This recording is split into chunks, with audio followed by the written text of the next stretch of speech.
the weather outside is frightful, but the fire is so delightful. Since we no place to go, let it snow, let it snow, let it snow.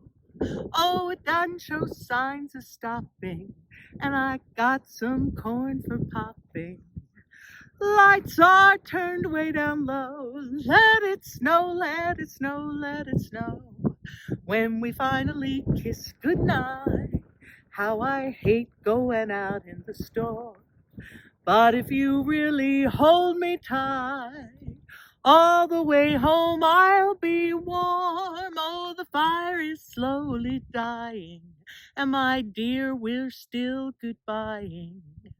Long as you love me so, let it snow, let it snow, let it snow.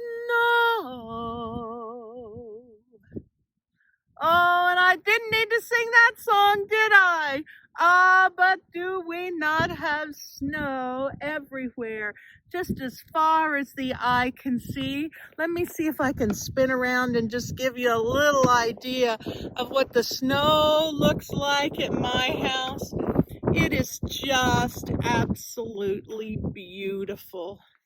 I love the snow when I can stay inside and look at it and not have to be out in the middle of it all. Probably a lot of you feel like that too. I know I spoke with several of you this last Saturday, and y'all told me that you were doing good and were ready for snowmageden, and I hope you stayed inside and didn't venture out like a silly-nilly like I did. I stopped to see Tootie Fisher on Saturday, and Tootie said, "You should do a Kathy's Corner on snow. You should go play in the snow and build a snowman." And guess what, Tootie? It was a wonderful idea, but this is all the snow you're getting from me. It's so pretty. It's quiet. There's a little breeze this morning. This is Tuesday morning, so it's after the big snow. And I know we've got a few more inches coming, it looks like, on Thursday. But if we just take a minute and look at the beauty all around us, it can give us joy. Joy that we're sitting inside in warm houses. Joy that the electricity didn't go out. I don't believe we had any outages here in Shelby County. And just happy that we're all safe and warm today. I hope that you are too.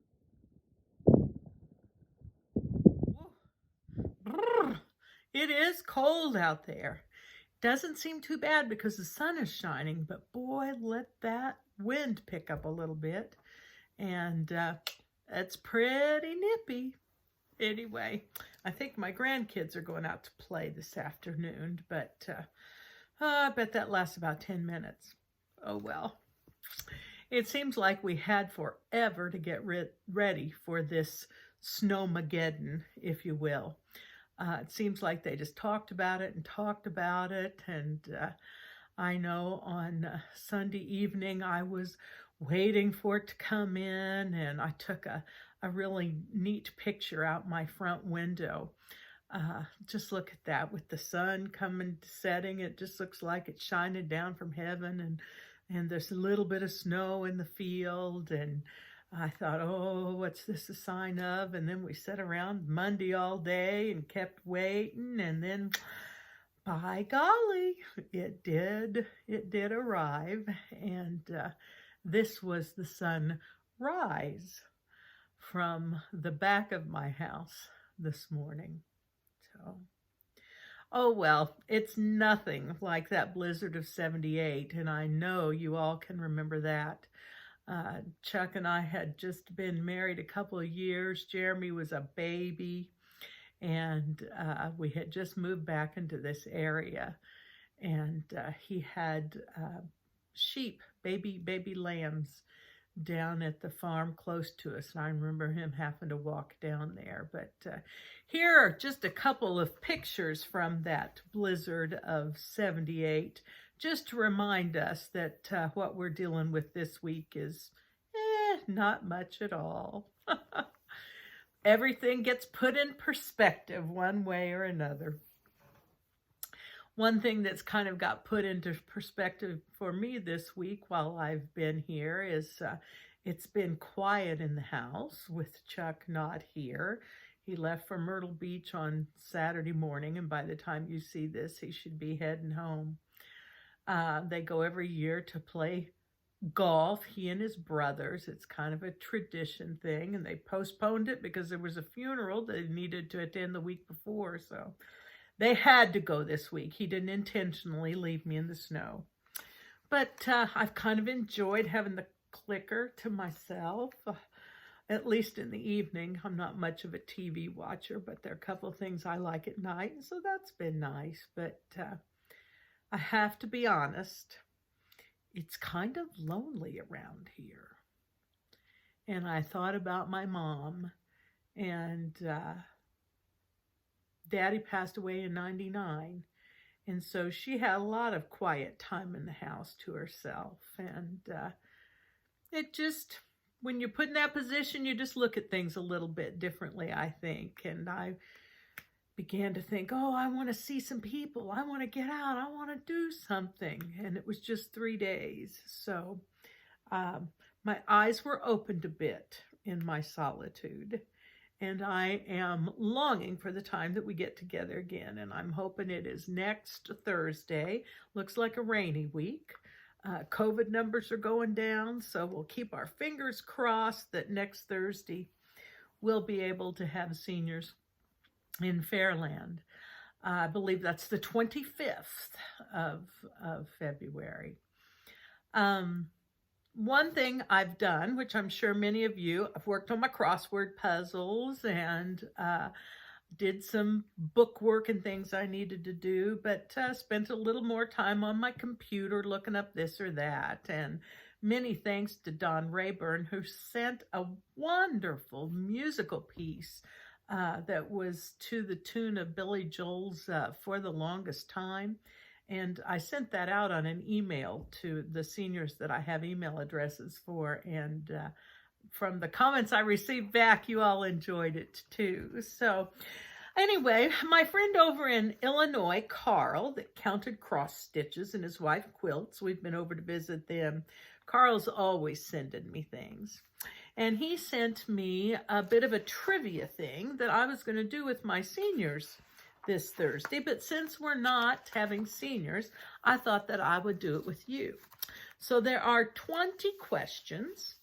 I could answer most of them, and I'll bet you guys can probably answer every single one of them.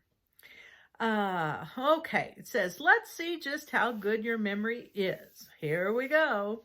Youngsters, you don't have a chance. I guess I'm not a youngster. Okay, first question. After the Lone Ranger saved the day and rode off into the sunset, the grateful citizens would ask, who was that masked man? Invariably, one would answer, I don't know, but he left this behind. What was it that the Lone Ranger always left behind?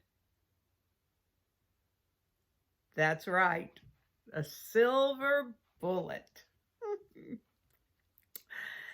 The Beatles first came to the United States in early 1964, and we all watched them for the first time on what television show? I know it was on at my house because it was always on Sunday night. Ed Sullivan, that's right, the Ed Sullivan Show. Boy, wasn't that a wonderful show? He had so many great, talented people. I wish we had a show that was like that today.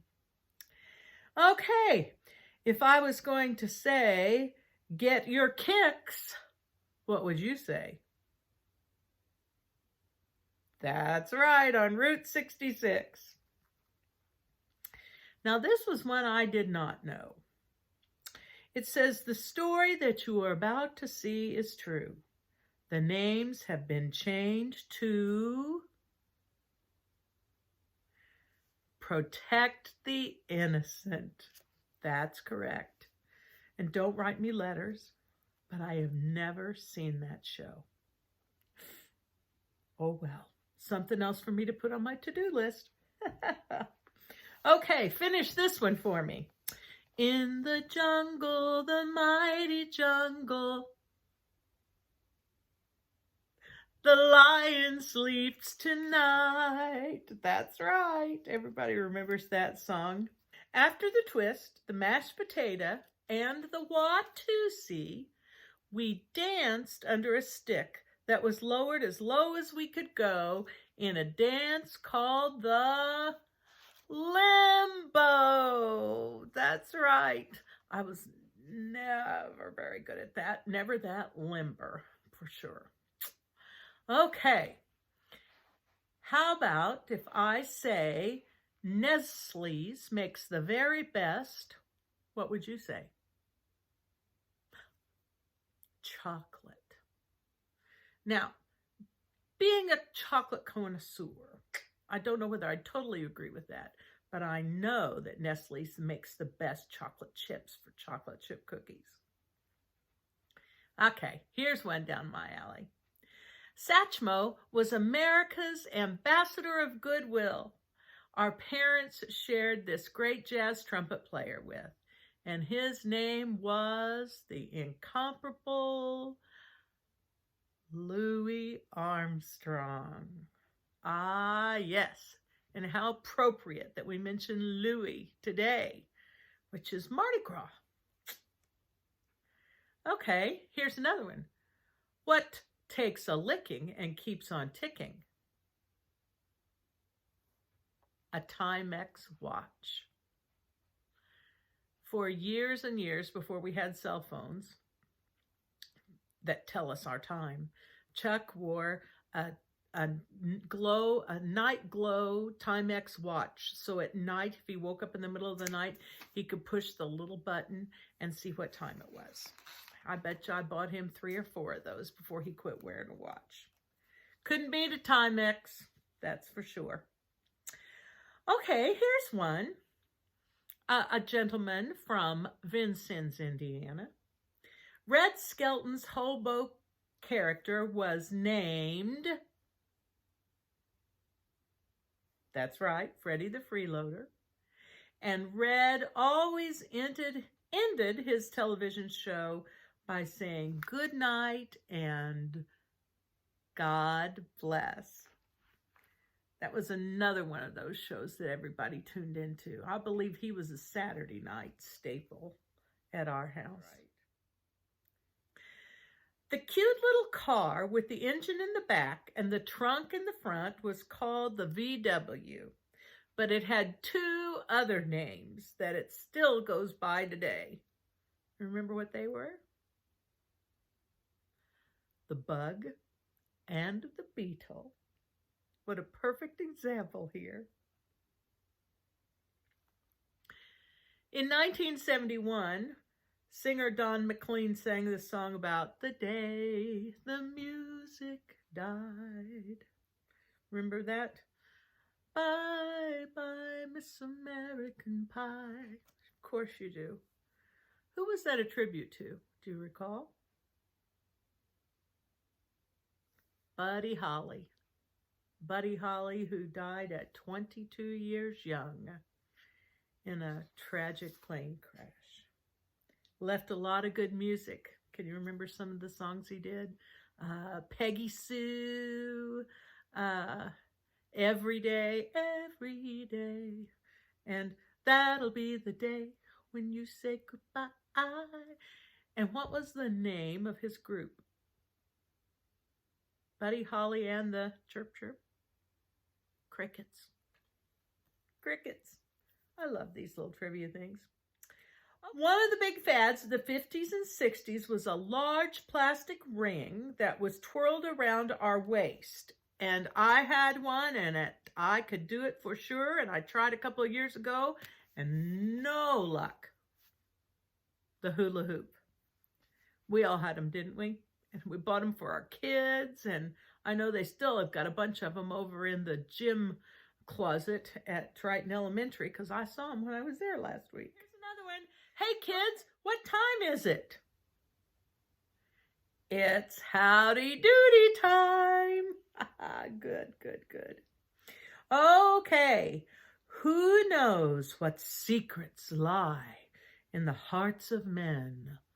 Only the shadow knows.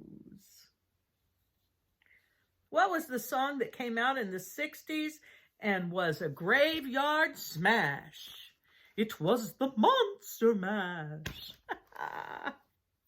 Okay, one more and then I'll stop this silly stuff. Alka-Seltzer used a boy with a tablet on his head as its logo or representative. I remember seeing this little logo, but I did not remember the little boy's name. Do you? Speedy. Well, I hope that that's brought back a few memories for you and some things along the way. Did anybody get every single one of them? Let me know if you did. I'd just be curious. Hey, back to the topic of that snow for just a minute. I told you I thought that my grandkids might play outside today, and by golly, they did. And here's just a little tiny bit of video to prove it and to take us back to the days when maybe we can remember playing out in the snow as well. That's so fun! Okay.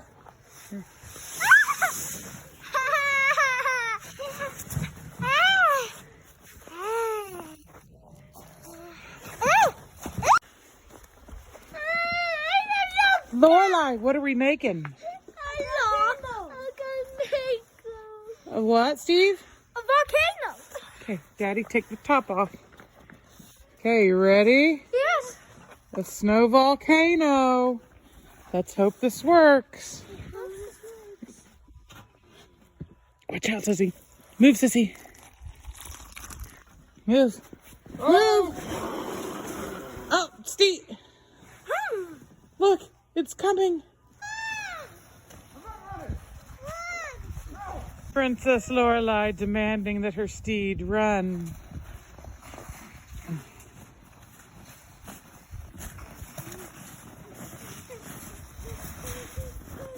Okay. And it looks like the children have decided to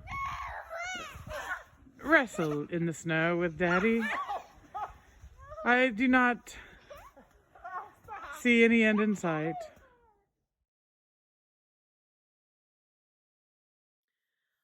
Another little fun thing that Carl sent to me some time ago. I just had kind of saved it for a time I needed it, and since I'm snowed in and kind of just doing a hodgepodge of all kinds of things for you today, I thought I would share with you this little piece. It's called The Story of Adam and Eve's Dog. Adam and Eve said, "Lord, when we were in the garden, you walked with us every day. Now we don't see you anymore. We're lonesome here, and it is difficult for us to remember how much you loved us." And God said, "I will create a companion for you that will be with you and who will be a reflection of my love for you, so that you will love me even when you cannot see me, regardless of how selfish or childish or unlovable you may be. This new companion will accept you as you are and will love you as I do, in spite of yourselves." And God created a new animal to be a companion for Adam and Eve. And it was a good animal, and God was pleased.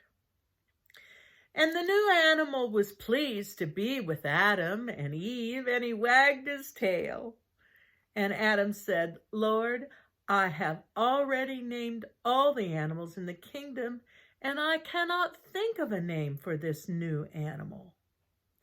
And God said, "I have created this new animal to be a reflection of my love for you. His name will be a reflection of my own name, and you will call him Dog.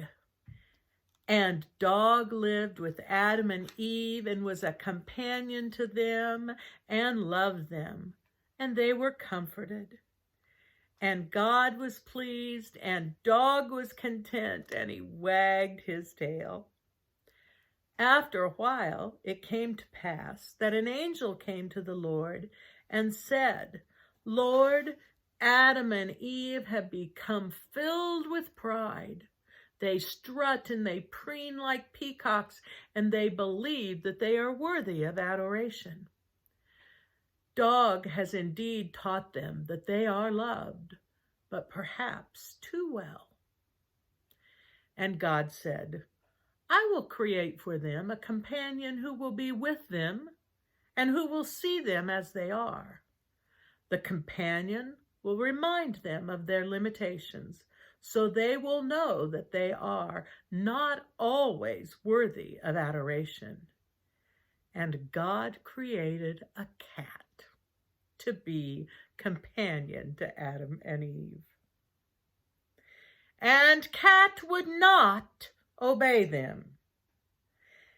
And when Adam and Eve gazed into cat's eyes, they were reminded they were not supreme beings. And God was pleased, and Dog was happy. And the cat didn't give a hoot one way or the other.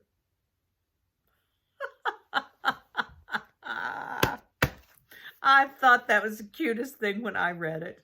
And so true. For those of you that are dog lovers, you know that they just are happy to be around you. Can't wait for you to get home, hugging and loving and licking and wagging their tails. And cats occasionally will be affectionate, but most of the time have a mind of their own and let you know that they are the ones that are in charge. In fact, if you were listening closely, you heard some scratching going on while I was reading that. That was Tom the cat scratching at the front door, wanting to go out to see what the snow was like. Now, I had let him out the front door 10 minutes ago, and he was there for 30 seconds and wanted back in. We played that a game a lot yesterday, but he never got outside. All I had to do was crack it about this much, and he saw the snow blowing around, and he decided, no, I'm going to stay in. And last night, he even decided that I was worthy for him to sit on my lap and keep me warm. He's not much of a lap cat. He likes to lay on Chuck's belly every once in a while, but without Chuck here, he decided my lap would be okay for a while. But pets are a blessing. And those puppies that we saw in that video, many of those dogs were pictures that Marilyn Hertzer sent to me. Marilyn's grand dogs, if you will. The first little cutie, little white one with the pumpkin scarf on, that was Betty Vanderplug's Beavie. And then, of course, that was Gracie May and Max and my Jackson and Miles. So I hope I didn't forget somebody's. Oh, Robin and the dog, his dog Sophie. And Robin's cat was the yellow one, and mine was the other one that was being naughty, Tom. Earlier, when I was making plans for this little Kathy's Corner, I knew it was going to be Mardi Gras, and I had intended for some of the guys to get together and us do some Mardi Gras music for you.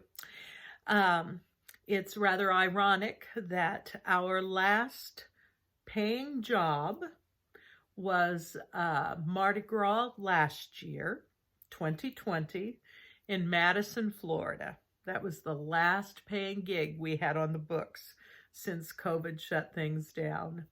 And they recorded that concert down there in Madison, Florida, and I had not seen any footage of it. But Robin sent me a clip, And so we're going to close out Kathy's Corner today with a clip from that concert, Mardi Gras 2020, remembering what this day was like and giving us a little hope for what it's going to be like here in 2020.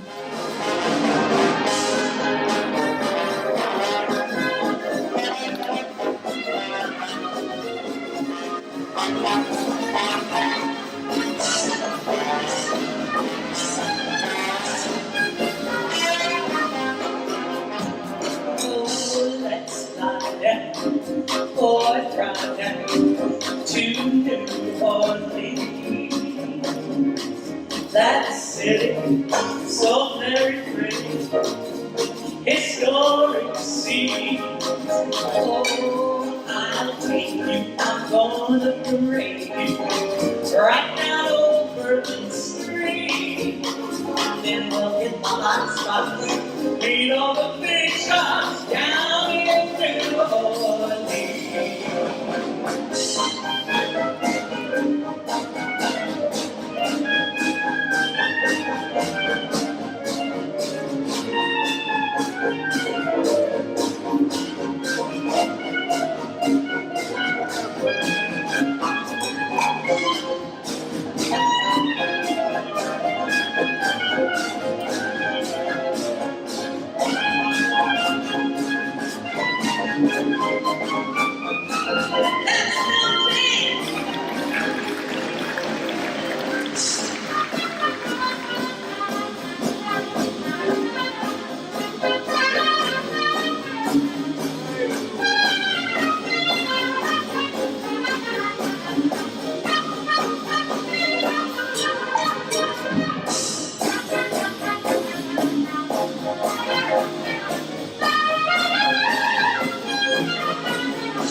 I'll be younger than money, even bigger. You know I've done you wrong. I remember that baby when I kicked you out with the fine you go. I know I'm to blame now. Ain't that a shame? You make me want to please come home.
Jesse Whitman.